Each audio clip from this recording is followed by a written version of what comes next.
Shiny. Welcome back to my channel Fain Maths Classes. So ഇന്നത്തെ ക്ലാസ്സിൽ നമ്മൾ പഠിക്കുന്നത് ലീനിയർ ഇക്വേഷൻ ഇൻ വൺ വേരിയബിളിൽ എക്സസൈസ് 2.2 ആണ് കേട്ടോ. അപ്പോൾ എൻ്റെ ചാനൽ കാണുന്നവർ സബ്സ്ക്രൈബ് ചെയ്യാനും ലൈക്ക് ചെയ്യാനും കമൻറ്റ് ചെയ്യാനും മാക്സിമം ഷെയർ ചെയ്ത് സപ്പോർട്ട് ചെയ്യാനും മറന്നു പോകരുത്. സോ നമ്മുടെ ക്വസ്റ്റ്യൻ ഇതാണ്, solve the following linear equations. First one, x/2 - 1/5 is equal to x/3 + 1/4. ഇതെങ്ങനെയാണ് നമ്മൾ ചെയ്യേണ്ടതെന്ന് അറിയാം. നമ്മൾ ആദ്യം എന്താ ചെയ്യേണ്ടതെന്ന് വെച്ച് കഴിഞ്ഞാൽ ഈ വേരിയബിൾ ഉള്ള ഈ ടേംസിനെ എല്ലാം കൂടി നമ്മൾ LHS സൈഡിലാക്കണം. LHS സൈഡ് എന്ന് വെച്ചാൽ ബിഫോർ ഈക്വൽ സൈനെയാണ് നമ്മൾ LHS സൈഡ് എന്ന് വിളിക്കുന്നത്. ഓക്കെ, അപ്പോൾ അവിടെ അങ്ങോട്ട് നമുക്ക് ആക്കണം. അപ്പോൾ നമുക്ക് അത് ചെയ്യാം. ആദ്യം x/2. ഇനി ഇതേ ഇവിടെ എന്തുണ്ട്, എക്സ് ഉള്ള ടേം ഉണ്ട്, അതിൻ്റെ സൈൻ പ്ലസ് ആണ്. സോ ട്രാൻസ്പോസ് ചെയ്യുമ്പോൾ പ്ലസ് സൈൻ എന്തായിട്ട് മാറും, മൈനസ് സൈൻ. മൈനസ് സൈൻ എന്താകും, പ്ലസ് സൈൻ. ഇൻറ്റു എന്താകും, ഡിവിഷൻ. ഡിവിഷൻ എന്താകും, ഇൻറ്റു ആകും. ഇതാണ് നമുക്ക് ട്രാൻസ്പോസ് ചെയ്യുമ്പോൾ വരുന്ന മാറ്റങ്ങൾ. ഓക്കെ, അപ്പോൾ ഇവിടെ ഒരു സൈന് സൈഡിൽ ഇല്ലെങ്കിൽ അതിൻ്റെ അർത്ഥം എന്താണ്, പ്ലസ് സൈൻ ഉണ്ടെന്നാണ്.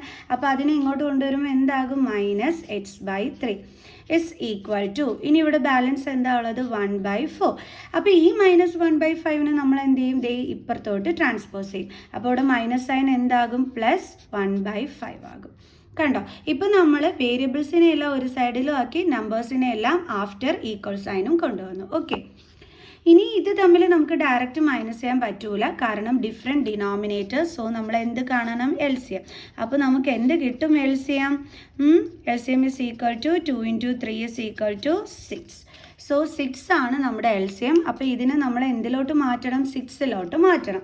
അപ്പോൾ 2ൻ്റെ ടേബിൾസിൽ എപ്പോഴാണ് 6 കിട്ടുന്നത്, ഇൻറ്റു 3 ചെയ്യുമ്പോൾ സെയിം നമ്പർ കൊണ്ട് തന്നെ ന്യൂമറേറ്ററിനെ മൾട്ടിപ്ലൈ ചെയ്യണം. അതേപോലെ 3യുടെ ടേബിൾസിൽ എപ്പോഴാണ് നമുക്ക് 6 കിട്ടുന്നത്, ഇൻറ്റു 2 ചെയ്യുമ്പോൾ സെയിം നമ്പർ കൊണ്ട് തന്നെ ന്യൂമറേറ്ററിൽ. അപ്പോൾ ഇപ്പോൾ നമുക്ക് എന്താ കിട്ടിയത്, x × 3 3x / 3 2s are 6 minus x × 2 2x / 3 2s are 6 is equal to, ഇവിടെയും അതുപോലെ തന്നെ ഡിഫറെൻറ്റ് ഡിനോമിനേറ്റർ. സോ 4ൻ്റെയും 5ൻ്റെയും എന്ത് കാണണം, നമ്മൾ LCM കാണണം. അപ്പോൾ 2 2s are 4 5 2 1 5 5 1 1. LCM is equal to 2 5s are 10 10 2s are 20. Okay, അപ്പോൾ 4ൻ്റെ ടേബിൾസിൽ നമുക്ക് LCM ഇപ്പോൾ കിട്ടിയിരിക്കുന്നത് 20 ആണ്. അപ്പോൾ 4ൻ്റെ ടേബിൾസിൽ എപ്പോഴാണ് 20 ഉള്ളത്, ഇൻറ്റു 5 ചെയ്യുമ്പോൾ സെയിം നമ്പർ കൊണ്ട് തന്നെ ന്യൂമറേറ്ററിനെ. 5ൻ്റെ ടേബിൾസിൽ എപ്പോഴാണ് 20 ഉള്ളത്, ഇൻറ്റു 4 ചെയ്യുമ്പോൾ സെയിം നമ്പർ കൊണ്ട് തന്നെ ന്യൂമറേറ്ററിനെ. കാരണം ഇപ്പോൾ രണ്ടിടത്ത് ഇതേ 20 20 വീതം ആകുന്നില്ല, അതിനാണ് നമ്മൾ LCM കാണുന്നത്, ഡിനോമിനേറ്ററിനെ സെയിം ആക്കുന്നതിന് വേണ്ടിയിട്ട്. 1 5s are 5/20 + 4 1s are 4/5 4s are 20. Okay, ഇപ്പോൾ ഇതേ നോക്കിക്കേ, നമുക്ക് ന്യൂമറേറ്റേഴ്സ് തമ്മിൽ എന്ത് ചെയ്യാൻ പറ്റും, മൈനസ് ചെയ്യാൻ പറ്റും, കാരണം ഡിനോമിനേറ്റർ സെയിം ആണ്. അപ്പോൾ നമുക്കത് ഒറ്റയായിട്ട് ഇങ്ങനെ എഴുതാൻ പറ്റും, = അതേപോലെ തന്നെ ഇവിടെ.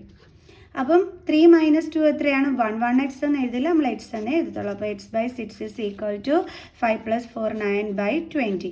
ഇനി നമ്മൾ എന്ത് ചെയ്യും, ക്രോസ് മൾട്ടിപ്ലൈ ചെയ്യും, അതായത് x × 20 ചെയ്യും നമ്മൾ. Okay, x × 20 is equal to, അതേപോലെ 6ഉം 9 9 × 6 20 × x എത്രയാണ്, 20x is equal to 9 6 are എത്രയാണ്, 54. then x is equal to 54. നമുക്ക് എക്സിൻ്റെ വാല്യൂ ആണ് വേണ്ടുള്ളത്. സോ എക്സ് മാത്രം എടുത്ത് എഴുതുക, എന്നിട്ട് 20നെ ഇങ്ങോട്ട് ട്രാൻസ്പോസ് ചെയ്യുക. 20x എന്ന് പറഞ്ഞാൽ എന്താണ്, 20 × x ആണ്. അപ്പോൾ ഇൻറ്റു സൈൻ ഇങ്ങോട്ട് ട്രാൻസ്പോസ് ചെയ്യുമ്പോൾ എന്താകും, ഡിവിഷൻ /20. ഇതിനി 2 കൊണ്ട് നമുക്ക് കട്ട് ചെയ്യാൻ പറ്റുമല്ലോ. 2 times are 20 2 2s are 4 1 7 2s are 40. ഇപ്പോൾ നമുക്ക് എന്താ കിട്ടിയത്, എക്സിൻ്റെ value x is equal to 27/10. Okay, അപ്പോൾ മനസ്സിലായാലോ എങ്ങനെ ചെയ്യേണ്ടത് എന്നുള്ളത്. ഇനി നമുക്ക് നെക്സ്റ്റ് ക്വസ്റ്റ്യൻ ചെയ്യാം. അടുത്ത ക്വസ്റ്റ്യൻ ഇതാണ്, n/2 - 3n/4 + 5n/6 is equal to 21. ഇവിടെ എല്ലാം എന്നിൻ്റെ ടേംസ് ആണ്, എല്ലാം ഒരു സൈഡിൽ കിടക്കുകയാണ്. പക്ഷെ നമുക്ക് മൈനസ് ചെയ്യാനോ ആഡ് ചെയ്യാനോ പറ്റൂല, കാരണം ഡിഫറെൻറ്റ് ഡിനോമിനേറ്റർ ആണ്. അപ്പോൾ നമ്മൾ എന്ത് ചെയ്യണം, ആ 3 എണ്ണത്തിൻ്റെയും LCM കാണാം. അപ്പോൾ 2 1s are 2 2 2s are 4 2 3s are 6. ഇനി ഇവിടെ നമുക്ക് ഏതെടുക്കാൻ പറ്റും, 2 എടുക്കാൻ പറ്റും അല്ലേ, കാരണം ദേ 2ൻ്റെ ടേബിൾസിൽ 2 ഉണ്ട്. അപ്പോൾ 1 അതുപോലെ എഴുതുക. 2 1s are 2 3 എന്ത് ചെയ്യണം, നമ്മൾ അതുപോലെ താഴോട്ടെടുത്ത് എഴുതിയാൽ മതി, കാരണം 2ൻ്റെ ടേബിൾസിൽ 3 ഇല്ലാത്തത് കൊണ്ട് 3നെ എടുത്ത് ഇങ്ങനെ എഴുതി വെച്ചാൽ മതി. ഇനി അടുത്ത് എന്ത് ചെയ്യണം, 3യുടെ ടേബിൾസിൽ 3 ഉണ്ടല്ലോ. So 1 1 3 1s are 1. ഇങ്ങനെ 3ഉം 1 1 കിട്ടുന്നത് വരെയാണ് നമ്മൾ ചെയ്യേണ്ടത്. So LCM is equal to 2 × 2 4 4 × 3 12. So LCM എത്രയാണ് കിട്ടിയത്? 12. സോ നമ്മുടെ ക്വസ്റ്റ്യൻ ഇതായിരുന്നു. n/2 minus 3n/4 plus 5n/6 is equal to 21. So LCM നമുക്ക് കിട്ടി 12 ആണ്. അപ്പോൾ ഓരോന്നിനെയും നമ്മൾ 12ലോട്ട് മാറ്റണം. 2ൻ്റെ ടേബിൾസിൽ എപ്പോഴാണ് 12 കിട്ടുന്നത്? ഇൻറ്റു 6 ചെയ്യുമ്പോൾ. അപ്പോൾ സെയിം നമ്പർ കൊണ്ട് തന്നെ ന്യൂമറേറ്ററിനെയും മൾട്ടിപ്ലൈ ചെയ്യണം. 4ൻ്റെ ടേബിൾസിൽ എപ്പോഴാണ് 12 കിട്ടുന്നത്? ഇൻറ്റു 3 ചെയ്യുമ്പോൾ സെയിം നമ്പർ കൊണ്ട് തന്നെ ന്യൂമറേറ്ററിനെയും മൾട്ടിപ്ലൈ ചെയ്യണം. 6ൻ്റെ ടേബിൾസിൽ എപ്പോഴാണ് നമുക്ക് 12 കിട്ടുന്നത്? ഇൻറ്റു 2 ചെയ്യുമ്പോൾ അല്ലേ? സെയിം നമ്പർ കൊണ്ട് തന്നെ ന്യൂമറേറ്ററിനെയും മൾട്ടിപ്ലൈ ചെയ്യണം. അപ്പോൾ നമുക്ക് എന്ത് കിട്ടും? n into 6n/12 minus 3 3s are 9 n/12 plus 5 2s are 10 n/12 is equal to 21.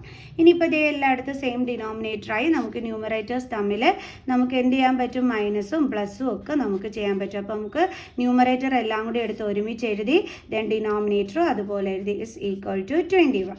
Okay, ഇനി നമുക്ക് ഇത് തമ്മിൽ എന്ത് ചെയ്യാൻ പറ്റും? ആഡ് ചെയ്യാൻ പറ്റും. അപ്പോൾ ഇവിടെ പ്ലസ് സൈൻ ഉള്ളത് ഏതിനൊക്കെയാണ്? 6n ഒരു സൈനും ഇല്ലെങ്കിൽ പ്ലസ് സൈൻ ഉണ്ട്, ഇതിനും പ്ലസ് സൈൻ ഉണ്ട്. അപ്പോൾ 2 പ്ലസ് സൈൻ ഉണ്ടെങ്കിൽ അത് രണ്ടും തമ്മിൽ എന്ത് ചെയ്യാൻ പറ്റും? നമുക്ക് ആഡ് ചെയ്യാൻ പറ്റും. അപ്പം 6 + 10 നമുക്ക് എന്ത് കിട്ടും? 16n. ഇനി ഇവിടെ ബാലൻസ് എന്താ ഉള്ളത്? -9n is equal to ഈ 12ഉം ഈ 21ഉം കൂടി നമുക്ക് എന്ത് ചെയ്യാൻ പറ്റും? ക്രോസ് മൾട്ടിപ്ലൈ ചെയ്യാൻ പറ്റും. അതായത് 21 × 12. ഓക്കെ, ഇനി ഇത് തമ്മിൽ മൈനസ് ചെയ്യാലോ. 16 - 9 എത്രയാണ് കിട്ടുന്നത്? 10 11 12 13 14 15 16. നമുക്ക് 7n എന്ന് കിട്ടും. is equal to ഇനി 21 × 12 ചെയ്യണം. 2 1s are 2 2 2s are 4 1 2 2 5 2. അപ്പോൾ എത്ര കിട്ടിയത് നമുക്ക്? 252. then n is equal to 252. എന്നിൻ്റെ വാല്യൂ വേണ്ടുള്ളത് കൊണ്ടാണ് n മാത്രമായിട്ട് എടുത്ത് എഴുതുന്നത്. എന്നിട്ട് 7 ഇങ്ങോട്ട് ട്രാൻസ്പോസ് ചെയ്യും. അപ്പോൾ 7n എന്ന് വെച്ചാൽ 7 × n ആണ്. ട്രാൻസ്പോസ് ചെയ്യുമ്പോൾ ഡിവിഷൻ ആവും. അപ്പോൾ /7 നമുക്ക് ഡിവൈഡ് ചെയ്ത് നോക്കാം എന്താ കിട്ടുന്നതെന്നുള്ളത്. അപ്പം 7 3s are 21 4 then 2 then 7 6 are 42. അപ്പോൾ എത്ര ആൻസർ കിട്ടിയത്? 36. സോ എന്നിൻ്റെ വാല്യൂ എത്രയാണ്? 36. അപ്പോൾ എല്ലാവർക്കും ഇന്നത്തെ ഈ 2 ക്വസ്റ്റ്യൻസ് മനസ്സിലായി കാണുമെന്ന് വിചാരിക്കുന്നു. സോ ബാലൻസ് ക്വസ്റ്റ്യൻസുമായിട്ട് നെക്സ്റ്റ് വീഡിയോയിൽ കാണുന്നത് വരെ ബൈ ബൈ.